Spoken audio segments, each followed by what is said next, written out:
Hello बच्चों, welcome to my YouTube channel physics arena. आज हम डिस्कस करेंगे काइनेमेटिक्स चैप्टर 11th क्लास का।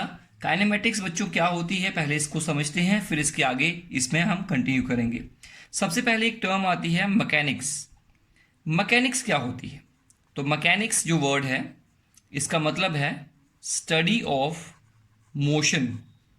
जब हम पार्टिकल्स के मोशन के बारे में स्टडी करते हैं उसे हम कहते हैं मैकेनिक्स। अब मैकेनिक्स जो है उसको 3 सब कैटेगरीज में डिवाइड किया जाता है। सबसे पहला कैटेगरी उसका होगा that is your statics. Statics में हम क्या पढ़ते हैं? जब पार्टिकल्स रेस्ट पर होते हैं उनका जो स्टडी होता है उसे कहते हैं स्टैटिक्स। मतलब कहने का पार्टिकल रेस्ट पे कब होता है? जब उस पर नेट फोर्स जीरो लगी होती है। नेट फोर्स अगर किसी बॉडी पे जीरो है तो बॉडी या तो रेस्ट पर होगी या तो वो यूनिफॉर्म मोशन में होगी according to Newton first law. तो जब बॉडीज रेस्ट पे हैं मतलब वो फोर्सेस जो उस पर लग रही हैं वो इक्विलिब्रियम में हैं, तब जो उसका स्टडी किया जाता है उसे स्टैटिक्स कहा जाता है।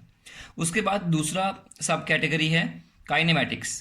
काइनेमेटिक्स का मतलब होता है कि हम मोशन की स्टडी तो करेंगे because it is a branch of mechanics, तो मोशन तो पढ़ेंगे लेकिन हम विदाउट नोइंग द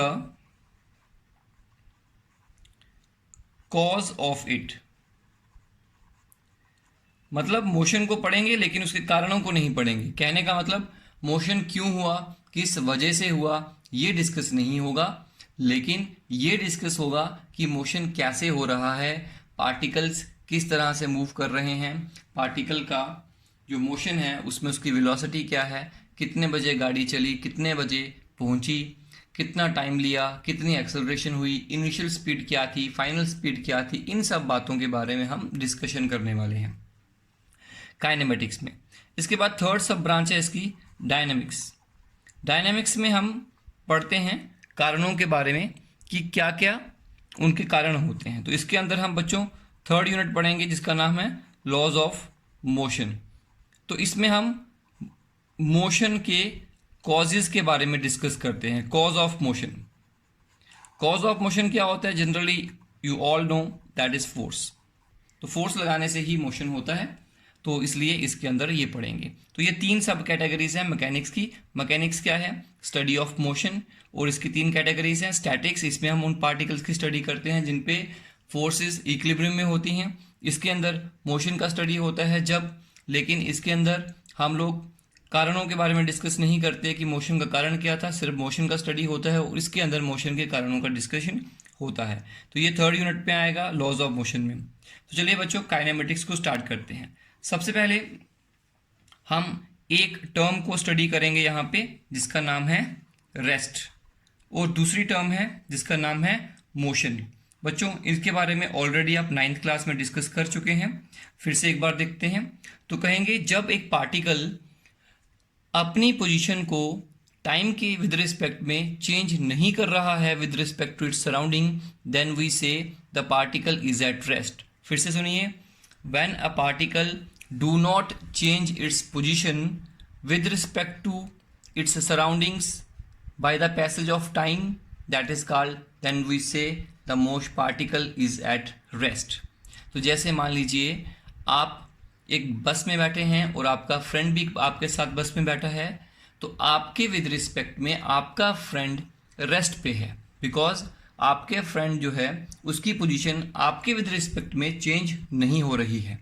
लेकिन अगर कोई बॉडी अपनी सराउंडिंग के विद रिस्पेक्ट में अपनी पोजीशन को चेंज कर रहा है with time, then we say the particle is in motion. Example के लिए जैसे एक आदमी रोड पे खड़ा है और आप बस में बैठे हैं और बस चल रही है, तो देखिए बस जो है और आप जो हैं वो बाहर रोड के विद रिस्पेक्ट में और उस आदमी के विद रिस्पेक्ट में जो रोड पे खड़ा है अपनी पोजीशन को बदल रहे हैं। बस चल रही है तो पोजीशन चेंज हो रही है उसकी, तो उस आदमी के लिए आप मोशन में होंगे। लेकिन आप अपने फ्रेंड की जो आपके साथ बस में बैठा हुआ है उसके विद रिस्पेक्ट में आप रेस्ट पे होंगे। तो बेसिकली कुछ लोगों के विद रिस्पेक्ट में आप रेस्ट में भी हो सकते हैं और सेम टाइम पे आप मोशन में भी हो सकते हैं कुछ और लोगों के हिसाब से। इसलिए हम कहते हैं rest and motion are relative terms. ये दोनों रिलेटिव टर्म्स होती हैं। इसको अगर और अच्छे से समझना है तो हम एक एग्जाम्पल के साथ समझ सकते हैं। जैसे मान लीजिए एक रोड है और एक आदमी यहाँ पे खड़ा हुआ है, ये रेस्ट पे है, और एक साइकिल वाला आदमी यहाँ पर मूव कर रहा है। एक साइकिल है, ये यहाँ पे मूव कर रहा है 30 किलोमीटर पर आवर की स्पीड से, और एक बस है आगे, बस की स्पीड है 80 किलोमीटर पर आवर, और एक आदमी पैदल चल रहा है 20 किलोमीटर पर आवर की स्पीड से, भाई भाग रहा है फिर तो ये ओके। ये तीन लोग मूव कर रहे हैं, इसका नाम रख लेते हैं A B C and D. मान लीजिए ये ए है, ये बी है, ये सी है और ये डी है। अब देखिए, अब ये जो और एक आदमी मैं यहाँ पे और ले लेता हूँ जो भाग रहा है with speed 30 kilometre per our.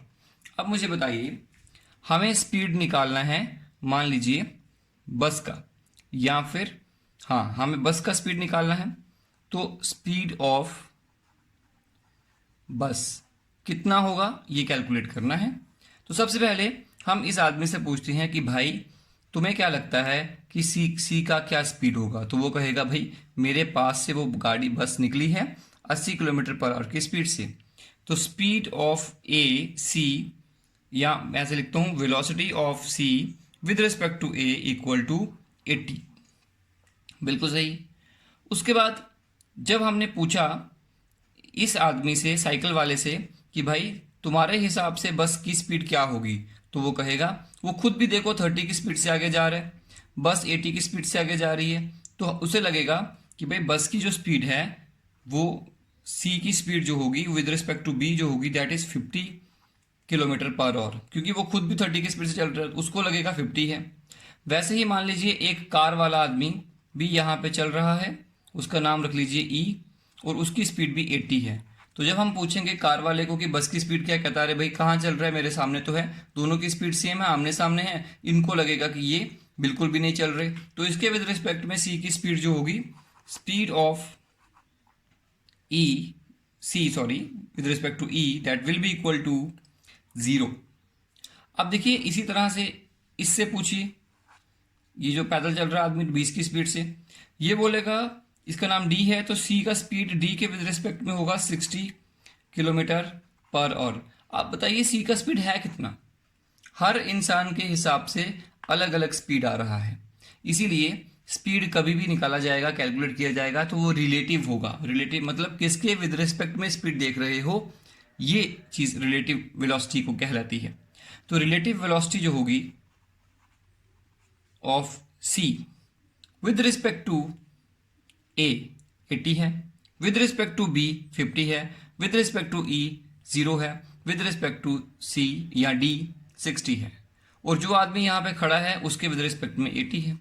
तो इन सारी स्पीड्स में से देखो एक पार्टिकल की कितनी स्पीड्स है, हर इंसान के हिसाब से अलग अलग है। इसलिए कहते हैं स्पीड कभी एब्सोल्यूट नहीं होती, उसकी एक वैल्यू नहीं होती, वो अलग अलग पार्टिकल्स या अलग अलग लोगों के हिसाब से अलग अलग होती है। इसलिए इस कन्फ्यूज़न को अवॉइड करने के लिए हम क्या करते हैं, हम जब भी गाड़ी का स्पीड या किसी पार्टिकल का स्पीड देखते हैं तो वो उस रेफरेंस के या उस रेफरेंस उसका जो रेफरेंस है हम ग्राउंड को ले लेते हैं या रोड को ले लेते हैं या वो आदमी जो रेस्ट पे है। तो इसलिए रिलेटिव स्पीड जो इसकी देखेंगे वो किसके रिस्पेक्ट में मानी जाएगी, ए के रिस्पेक्ट में, जो कि रेस्ट पे है। इसलिए इसका स्पीड हम कितना बोलते हैं जनरली 80। तो this is the concept of relative speed. तो बच्चों रिलेटिव स्पीड को याद रखिएगा। इसके बाद मैं एक चीज़ और आपको समझा देता हूँ। यहाँ पे देखिएगा, एक पार्टिकल इधर को जा रहा है उसकी स्पीड 20 है, और एक आदमी और जा रहा है उसकी स्पीड भी 20 है, 20 किलोमीटर पर आवर। बताओ ए की स्पीड विद रिस्पेक्ट बी कितनी होगी, velocity of A with respect to B that will be 0, क्योंकि इसको लग रहा है कि ये इसके सामने है, चल ही नहीं रहा। उसी तरह से अगर कोई आदमी 20 की स्पीड से इधर को जा रहा है और इसका नाम ए है, और एक आदमी उससे उल्टा जा रहा है, वो भी 20 की स्पीड से जा रहा है, तो बताइए इनकी आपस में रिलेटिव स्पीड क्या होगी। देखो ये 20 से जा रहा है, ये 20 से जा रहा है, तो इसको लगेगा ये 40 से गुजरा, तो हम कहेंगे यहाँ पर रिलेटिव स्पीड जो होगी दैट विल बी 40। कहने का मतलब अगर दो पार्टिकल्स सेम डायरेक्शन में मूव कर रहे हैं with velocity v1 and v2, their relative velocity will be equal to v1 minus v2। और अगर दो पार्टिकल सेम डायरेक्शन में, ये नहीं अपोजिट डायरेक्शन में जा रहे हैं with velocity v1 and v2, then their relative velocity will be v1 plus v2। Opposite direction में होंगे तो ऐड करेंगे, सेम डायरेक्शन में वेलोसिटीज होंगी तो रिलेटिव वेलोसिटी निकालने के लिए माइनस करेंगे। तो this is the concept of relative velocity. तो चलिए इसके बाद हम लोग वेलोसिटी की एवरेज वैल्यू और इंस्टेंटेनियस वैल्यू और एक्सेलरेशन की एवरेज वैल्यू और इंस्टेंटेनियस वैल्यू को समझ लेते हैं। तो चलिए बच्चों देखते हैं स्पीड और वेलोसिटी क्या होती है। सिंपल है, स्पीड स्केलर क्वांटिटी है और वेलोसिटी वेक्टर क्वांटिटी है। मान लीजिए मैं ऐसे लिखता हूं, किसी का वेलोसिटी या स्पीड है 30 kilometre per our towards east. तो बच्चों डायरेक्शन जब दी होती है तो हम इसको वेलोसिटी कहते हैं। अब ये जो है 30 किलोमीटर पर आवर, इसको हम स्पीड कहेंगे। स्पीड का मतलब जो वेलोसिटी का मैग्नीट्यूड है उसे स्पीड कहते हैं। सिंपल बात है, अगर मैग्नीट्यूड दिया हो तो स्पीड कहेंगे, अगर मैग्नीट्यूड के साथ में डायरेक्शन जोड़ी है तो उसको वेलोसिटी कहेंगे। बस इतना ही डिफरेंस है दोनों में। तो चलिए इसके बाद एक चीज पढ़ते हैं, एवरेज स्पीड क्या होती है। एवरेज स्पीड या वेलोसिटी कुछ भी ले सकते हैं। इसी के साथ एक हमें डिस्कशन करना है, इंस्टेंटेनियस स्पीड या वेलोसिटी क्या होता है। देखिए एवरेज और इंस्टेंटेनियस क्या होता है। तो मान लीजिए आप इस पॉइंट ए से स्टार्ट करते हैं मोशन और इस तरह से चलते हैं और आप एक पॉइंट बी तक पहुंचते हैं। आपको टोटल 2 घंटे लगे और टोटल डिस्टेंस जो था, डिस्टेंस एस से लिखते हैं, दैट इज 80 किलोमीटर। तो एक बात मुझे बताइए, अगर मैं आपसे पूछूं कि एवरेज स्पीड क्या थी। मान लीजिए आप एक जगह से चलते हैं, एक लोकेशन से, और आपकी बस चलती है। बस आपको पता है बहुत बार बीच बीच में रुकेगी, कभी ज़्यादा स्पीड होगी, कभी कम होगी, कभी सवारी को चढ़ाना है, कभी उतारना है। तो फाइनली आपको डेस्टिनेशन पर उसने 2 घंटे में पहुंचाया। अब बताइए इसने बहुत सारी स्पीड्स अटेन करी होंगी ड्यूरिंग मोशन। अब इन सब का एवरेज निकालना तो कैसे निकालोगे। तो एक ऑप्शन है, जितनी भी स्पीड्स उस गाड़ी ने अटेन करी हैं उन सबको ऐड करो और नंबर ऑफ स्पीड से डिवाइड कर दो, तो आपको एवरेज स्पीड मिलेगी। लेकिन ये तरीका जो है वो लगभग इम्पॉसिबल है। क्यों? क्योंकि आप हर एक स्पीड को कैलकुलेट नहीं कर सकते।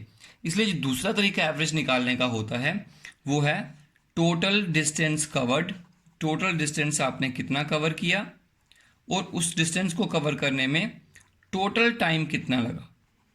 जब इन दोनों को डिवाइड करते हैं बच्चों, total distance upon total time, that gives you average speed, that is equal to 80/2, that is equal to 40 kilometre per hour. इसका मतलब ये होता है कि आपने जो मोशन 80 किलोमीटर का 2 घंटों में ट्रेवल किया है, उसमें आपकी गाड़ी ने बहुत सारी स्पीड्स अटेन करी होंगी, बीच में रुकी भी होगी, 80 की स्पीड भी होगी, 100 की भी होगी, 40 की भी होगी। लेकिन ये जो एवरेज स्पीड है ये बताती है कि अगर आप कंटिन्यूसली कॉन्स्टेंटली 40 की स्पीड से चलते तो आप 1 घंटे में वहां पहुंच जाते। तो मतलब एवरेज स्पीड वो स्पीड होती है जिस स्पीड से अगर आप चला जाए तो आपको उतना ही टाइम लगेगा जितना टाइम पहले लगा था। तो this is called average speed और इसको निकालने का तरीका ये होता है। इसके बाद दूसरी स्पीड जो है उसे कहते हैं इंस्टेंटेनियस। इसका मतलब ये है कि एक पर्टिकुलर टाइम पर आपका स्पीड क्या था। मान लीजिए जैसे आप जम्मू से दिल्ली गए,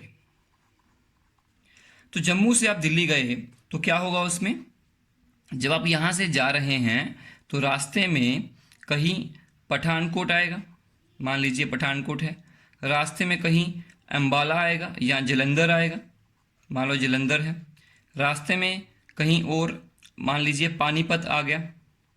तो आपसे पूछा गया कि जब आपकी बस ने पानीपत क्रॉस किया, पानीपत का कोई चौक है, उस चौक को क्रॉस किया तो उसका स्पीड क्या था, या फिर जब पठानकोट को क्रॉस किया तो गाड़ी का स्पीड क्या था, जब जलंधर क्रॉस किया तो गाड़ी का स्पीड क्या था। मतलब एक पर्टिकुलर इंस्टेंट पर, एक पर्टिकुलर टाइम पर क्या स्पीड था गाड़ी का, उसे कहते हैं इंस्टेंटेनियस स्पीड। तो बच्चों इंस्टेंटेनियस स्पीड निकालने के लिए हम डिफरेंशिएशन का यूज़ करते हैं। तो याद रखिएगा इंस्टेंटेनियस स्पीड जो होगा that is given by ds/dt, s for displacement या डिस्टेंस अपॉन टाइम। तो इस तरह से लिखा जाता है। अगर आपने एवरेज लिखना है तो एवरेज स्पीड इस तरह से लिखी जाती है v average equal to delta s upon delta T. Delta s upon delta T क्या हो गया, टोटल डिस्टेंस या change in distance upon change in time. तो इस तरह से भी लिखा जा सकता है। इसको जब लिमिट लगाएंगे तो यहाँ से ये फॉर्मूला बन जाएगा। तो इंस्टेंटेनियस स्पीड निकालने के लिए डिफरेंशिएशन करनी पड़ेगी डिस्प्लेसमेंट की विद रिस्पेक्ट टू टाइम या डिस्टेंस की विद रिस्पेक्ट टू टाइम। अगर डिस्टेंस की करेंगे तो स्पीड कहलाएगी और अगर डिस्प्लेसमेंट की करेंगे तो वेलोसिटी कहलाएगी। उसके बाद एवरेज स्पीड सिंपल है, total distance cover upon total time. Unit आप जानते हैं दोनों का सेम ही होगा, मीटर पर सेकेंड या किलोमीटर पर आवर। तो ये फर्क होता है एवरेज और इंस्टेंटेनियस स्पीड में। इसी तरह से एक है एवरेज एक्सेलरेशन और दूसरा है इंस्टेंटेनियस एक्सेलरेशन। इसका भी वही फंडा है, आप समझ गए होंगे कि मैं इसमें क्या कहूँगा अभी। तो अगर एवरेज एक्सेलरेशन निकालनी है तो we a average equal to total velocity या change in velocity upon time taken. मान लीजिए यहाँ जब आप पहुँचे थे ए पॉइंट पे तो आपकी वेलोसिटी v1 थी और उस समय टाइम हुआ था t1, और जब आप पार्टिकल पॉइंट बी पे पहुँचे तो आपकी वेलोसिटी v2 थी यहाँ पे, और यहाँ पे वेलोसिटी v1 है और यहाँ पे टाइम हो गया t2। तो कितनी वेलोसिटी, मैंने पूछा वेलोसिटी जब चेंज हुई। एक्सेलरेशन होता क्या है, एक्सेलरेशन होता है change in velocity per unit time. तो टोटल कितना चेंज आया वेलोसिटी में, तो लिखा ये, मतलब total velocity change v2 minus v1 final minus initial और total time taken t2 minus t1। This is called acceleration, average acceleration. या फिर एवरेज एक्सेलरेशन को ऐसे भी लिखा जा सकता है delta v upon delta t, बिल्कुल change in velocity upon change in time. इसी तरह से इंस्टेंटेनियस एक्सेलरेशन होती है कि एक पर्टिकुलर इंस्टेंट पे कितना एक्सेलरेशन था। तो उसको कैसे लिखा जाता है, देखिए सिंपल है। एक्सेलरेशन इंस्टेंटेनियस जो होगी that is equal to D V upon D T, rate of change of velocity with respect to time. Instantaneous rate of change of velocity with respect to time is known as instantaneous acceleration. Acceleration का unit जो होता है वो होता है metre पर second square, याद रखिएगा। तो एक्सेलरेशन दो टाइप्स की है, एक होती है नेगेटिव एक्सेलरेशन, एक होती है पॉजिटिव एक्सेलरेशन। अगर गाड़ी की स्पीड बढ़ रही है, स्पीड इंक्रीज हो रही है तो पॉजिटिव एक्सेलरेशन, और अगर स्पीड कम हो रही है तो नेगेटिव एक्सेलरेशन। नेगेटिव एक्सेलरेशन को हम रिटार्डेशन भी बोलते हैं, आपने शायद नाम सुना हो 9th क्लास में, रिटार्डेशन, और ये तो होता है एक्सेलरेशन। तो नेगेटिव एक्सेलरेशन को रिटार्डेशन कहा जाता है और पॉजिटिव एक्सेलरेशन को तो एक्सेलरेशन ही कहा जाता है, क्योंकि अगर वेलोसिटी गाड़ी की बढ़ रही है, आप गाड़ी को एक्सेलरेट कर रहे हो तो पॉजिटिव एक्सेलरेशन। अगर आप ब्रेक लगाते हो, गाड़ी का स्पीड कम होता है तो उसे क्या कहेंगे, नेगेटिव एक्सेलरेशन। इसके बाद हम नेक्स्ट टॉपिक डिस्कस करेंगे, मोशन की टाइप्स क्या है। तो बच्चों देखिए मोशन दो टाइप्स का यहाँ पे लिया जा सकता है। एक होता है यूनिफॉर्म मोशन। यूनिफॉर्म मोशन वो मोशन होता है जिसमें गाड़ी सेम टाइम में सेम डिस्टेंस कवर करती है। मान लीजिए अगर कोई गाड़ी यहाँ से मूव कर रही है पॉइंट ए से बी वाली साइड, तो ये पहला जो 1 किलोमीटर है उसने 1 घंटे में कवर कर लिया, और अगला जो 1 किलोमीटर है 2 किलोमीटर हो गई टोटल, वो भी 2 घंटे हो गए यहाँ पे, और 3 किलोमीटर जब उसने कवर किए तो टाइम 3 घंटे हो चुका था, और जब 4 किलोमीटर कवर किया तो टाइम 4 घंटे हो चुका था। तो देखिए पहले 1 घंटे में 1 किलोमीटर कवर किया, दूसरे 1 घंटे में भी 1 किलोमीटर किया, तीसरे में भी उतना ही किया, चौथे में भी उतना ही किया, मतलब उसकी स्पीड कांस्टेंट रही। तो जब सेम टाइम में सेम डिस्टेंस कवर हो रहा हो तब उसे यूनिफॉर्म मोशन कहा जाता है। दूसरी कैटेगरी आती है non uniform motion. Non uniform motion क्या होता है उसको भी देखते हैं। नॉन यूनिफॉर्म मोशन का मतलब हुआ कि जब गाड़ी ऐसा नहीं करती, मतलब मान लीजिए पहले बार उसने 1 घंटे में 1 किलोमीटर कवर किया, दूसरे 1 घंटे में उसने 3 किलोमीटर कवर 2 किलोमीटर कवर कर लिए, तीसरे 1 घंटे में उसने 4 किलोमीटर यहाँ ऐसे कर लीजिए 2 किलोमीटर कवर किए, या 6 कर लीजिए 3 किलोमीटर कवर कर लिए, और अगले 1 घंटे में उसने 1 ही किलोमीटर कवर किया। इसको मैं 7 कर देता हूँ। तो अलग अलग टाइम इंटरवल, देखो टाइम इंटरवल सेम थे लेकिन डिस्टेंसेज अलग अलग कवर हो रहे हैं। इसका मतलब गाड़ी की स्पीड कभी कम हो रही है, कभी ज़्यादा हो रही है। इस तरह के मोशन को कहते हैं non uniform motion. Non uniform motion फिर भी 2 कैटेगरीज का होता है। और एक बात याद रखिएगा, इसमें एक्सेलरेशन 0 होती है, वेलोसिटी कांस्टेंट होती है। स्पीड कांस्टेंट तो एक्सेलरेशन 0 ही होगी। यहाँ पे एक्सेलरेशन 0 नहीं होती और वेलोसिटी कांस्टेंट नहीं होती। ऑब्वियसली एक ही बात है, दोनों का एक ही मतलब है। अब इसमें नॉन यूनिफॉर्म मोशन में 2 कैटेगरीज आती हैं। एक आती है uniformly accelerated non uniform motion, और ये है non uniformly accelerated non uniform motion.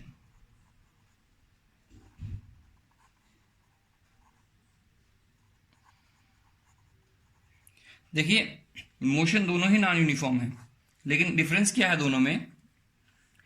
इसमें एक्सेलरेशन होती है 0 के बराबर नहीं होती, लेकिन एक्सेलरेशन कांस्टेंट होती है, मतलब सेम टाइम में सेम स्पीड बढ़ती है। और यहाँ पे एक्सेलरेशन कांस्टेंट तो नहीं, 0 तो नहीं होती, लेकिन एक्सेलरेशन कांस्टेंट भी नहीं होती। मतलब वेरिएबल एक्सेलरेशन है यहाँ पे। हो सकता है पहले एक्सेलरेशन कम हो फिर ज़्यादा बढ़ जाए। यहाँ पे एक्सेलरेशन हर समय कांस्टेंट रहती है। तो ये तभी कह रहा हूँ एक्सेलरेशन यूनिफॉर्म है, यहाँ पे एक्सेलरेशन नॉन यूनिफॉर्म है। तो बच्चों ये वाला मोशन हमें स्टडी नहीं करना, ये आप बचपन में कर चुके हैं, और यही वाला मोशन हमें स्टडी करना है। इस मोशन के लिए आपने फॉर्मूला पढ़ा है distance equal to speed into time, into time. लेकिन इस मोशन के लिए जो फॉर्मूला है वो है v equal to U plus A T, S equal to U T plus half A T square and V square minus U square equal to 2as। तो ये 3 फॉर्मूलाज बच्चों हमने डिस्कस करने हैं। इनका आपने डेरिवेशन भी करना है, और इसके डेरिवेशन के 3 मेथड्स हैं डेरिवेशन करने के। नंबर 1 इसका है मैथमेटिकल मेथड, दूसरा है number 2 calculus method, and number 3 is